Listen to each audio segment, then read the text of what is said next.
وابن عمها معانا اهوت وعامل قصه وحوار لرب السما، وهو العيل الصغير مش عارف ظروفه ايه واخباره ايه. تعالى يا عم سليمان، تعال. انت مش كنت حاضر الحوار؟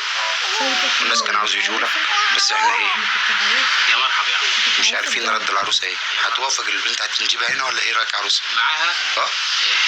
ايه رايك؟ عايزين ردك.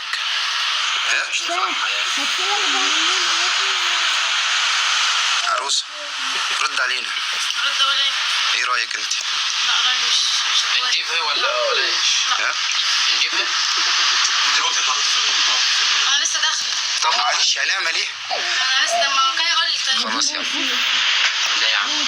طب انت يعني انت مش مستغني عنه؟